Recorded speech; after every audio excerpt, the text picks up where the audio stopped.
Hey, welcome to another episode of Erasing Shame. My name is DJ Chuang, and I'm here with my co-host Maylee Chang. And do you have a new last name now? Now I that you're do. married? I do. It's Tao. Maylee Tao. Maylee Tao. Well, Yeah. welcome again. And this is a mixed emotion episode because this will be our last episode together in season 2. And I'm so very grateful for you joining me on this journey of conversations about shame. So I want to say that up front as we wrap up this episode with a very timely message related to holidays and over 50% of our population. So introduce the topic and we'll get into it. Yeah. So I thought that would be really good to talk about shame and singleness and the holidays. Just because I know how that is. I've been single for a really long time, and I love single people. I have a heart for my friends who are single, and so so that'll be a good topic to talk about because it's definitely a struggle. Yeah, and even for me, married 23 years now, my wife and I both are sensitive to the life stage of being single and want to be very inclusive of them and not put the traditional culture's pressure on single people to get married. Right. And we have way too much of that. It's not healthy.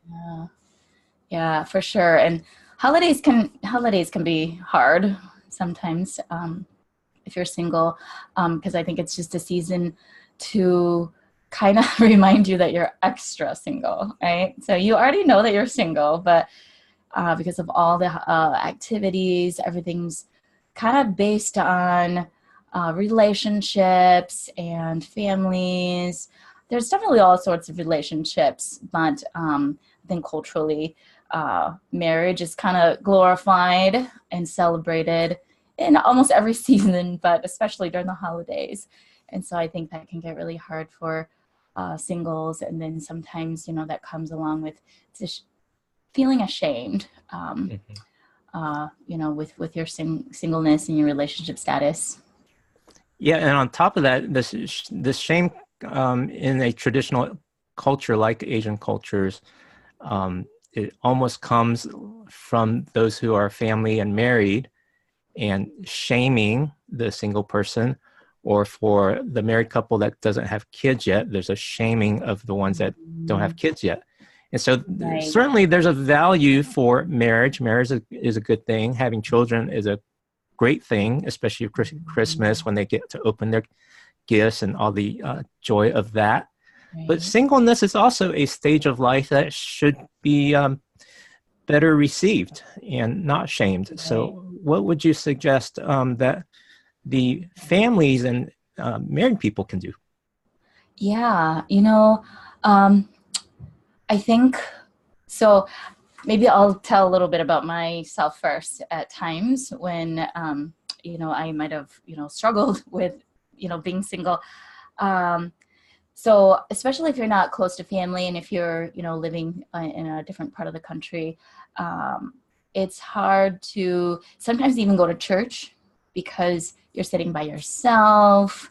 Your people are doing things that are that couples are doing, that they're excluding you. And then sometimes there have been times where friends unintentionally would ask you to babysit while they go do couple things, which is fine. Like for me, I love people's kids. I love to babysit them. But I think when it comes to where a bunch of my friends are doing things together and then they ask me to not be a part of it, to babysit, that's when it hurts. So I think being inclusive and creating an environment where it's not so much, based on relationship status, but to include everybody, and also to know how to ask. I think asking would be helpful. Just to say, how can I be there for you? Or how do you deal with the holidays, or how is it for you? Just so they can process um, that with you. And then feeling heard itself is very helpful. Yeah. That's good. Those are really good guidelines and tips for those who are married and those who have family, that the holidays don't have to be an exclusively just your nuclear family kind of event. It can Right. be a bigger extended family event with friends and family, Mm. singles in every stage of life, and not only people you're necessarily related to. And that actually makes it more festive. Might be a little more work, but just call it potluck. Right. Yeah, for sure. Can you think of a Christmas party where you were included that went well? Yeah. Definitely with friends, of course, allowing myself to be available for friends, to do Christmas gift exchanges. So those are definitely a go-to. And then I think sometimes it's just you want to be with family, you want to be with your friends who are married too. Um, and so I think it's those times when you're reminded the most that you're alone, and that's where maybe sometimes you might feel shame, um, and I think it doesn't help when people bring it up too. It doesn't help, where people bring it up in a way where they might pity you. um, they might give too much suggestions, and it's almost like people view you through your singleness and not just through you as an individual. It's almost like you're defined by your relationship status. I mean, none of us should be, right? Whether we're single or married, we should never be defined by our relationship status. But sometimes I think being a single person, um, especially like I think in my context, growing up, it's definitely magnified, and everybody says all sorts of things. And I think what's good to remember is that the single person knows very well that they're single, and they are the ones struggling with it, so they don't need extra reminders of why they're single, or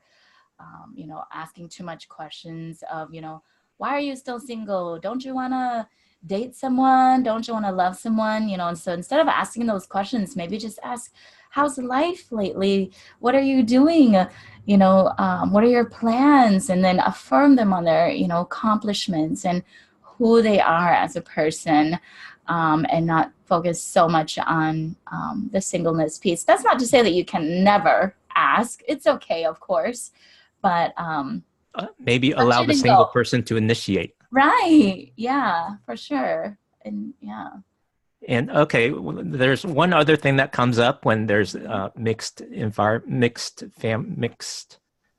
relationship status environments.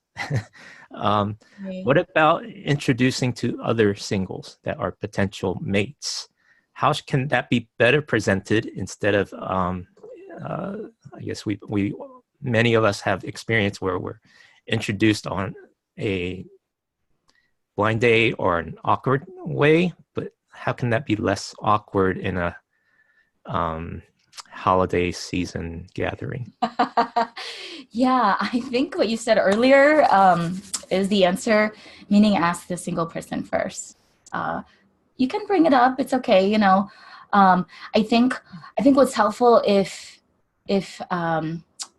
you have a relationship with that person already, then do ask if it's something that they're interested in, and if they aren't, let it go. If they are, then you know pursue that with them. But yeah, having a relationship with them is good, because I think sometimes just having random, you know, distant friends, acquaintances, uncles and aunties come and say, I have this person, this, so and so is this way. And you just feel uncomfortable, because then you come back into your corner of, I am so single.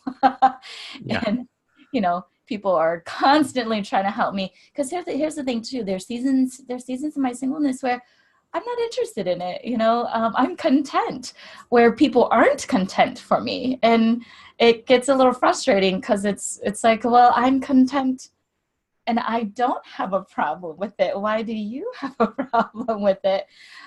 So I think sometimes that can be a little frustrating. Yeah, very much so. Frustrating and painful. Yeah. Well, I'm thinking, well, there's one more thought I have, but before I get there, Uh-huh. the maybe a good way to do it, and we've tried on a few occasions where we have a gathering of many single people. So let's say invite 6 of them along with a couple other. So this would be a large gathering, about 12 or 15. So let's get 6 singles together, 3 men, 3 women, and a couple other couples, and just celebrate the holidays and get to know each other. And there's no specific agenda to matchmake, or we've got these people in mind and they might get along. Allow them to discover that themselves. Right. I think that's empowering. And that gives them a context to expand their relationships, because it's hard to find other single people that might have the same interest or have trusted relationships. What do you think of that? Yeah, that's a great idea to just do a co-ed party, invite all your friends, and maybe on the inside you might have an intention, but just let it be, and let them figure it out for themselves. That's definitely really good, especially, I think in a way it's empowering for them, because it's like, oh, I initiated this myself. I wanted this myself, and that works better sometimes. Yeah. Yeah. Yeah, have them own their decision. I mean, that's a very healthy thing to do in every aspect of life, that people want to feel like they own, well, they should want to feel they own the decision, and sometimes there are consequences, but at least it's their own. At least it's their own. Yeah. And well, one last thought, there are some Asian cultures where arranged marriages are norm, because that in that context, marriage is more about the extended family rather than the couple themselves. But in a Western world, we're in a context where individual choice and romance is much more important. And I'm not sure how to handle that one, because that's not the norm in Chinese culture. I don't know if you can speak to that a little bit and then share your last thought as we wrap up.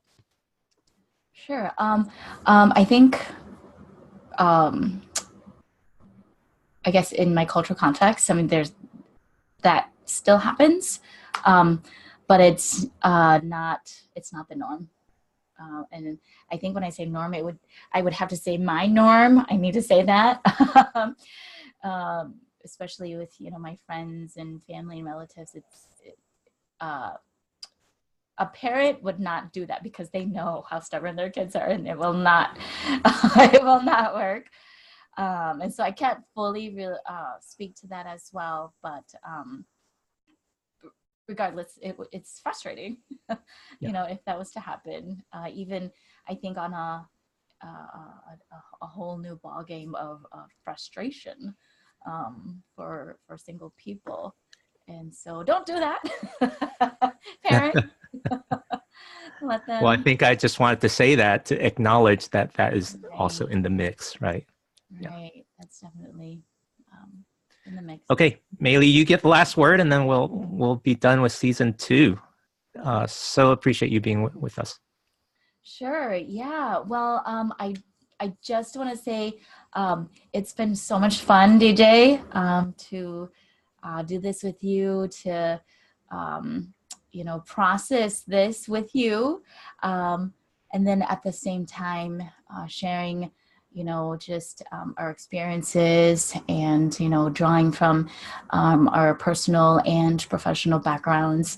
So it's been fun, and it's been a privilege for me, and I just want to say thank you for including me in this conversation, with you along this journey. Well, it's been a great joy for me as well, getting to know you through video chats and phone calls, and I hope to meet you in person one day. And congratulations on your new season of life as a spouse and a wife and married couple now, and God's richest blessing on you. So yes, thank you. Too. And for viewers and listeners, thank you for watching and listening and coming along with us on season 2 of Erasing Shame. We'd love to hear from you, whether personally or confidentially. You can do all of that at erasingshame.com, as well as our Facebook page and YouTube, and subscribe to our podcast at Apple Podcasts, iTunes, what else? Android, whatever, anywhere. So we've pushed it out as far as we can. So you have a great holiday, and you stay healthy and have honest conversations and take good care of yourself. We wish you well from Erasing Shame. Bye-bye.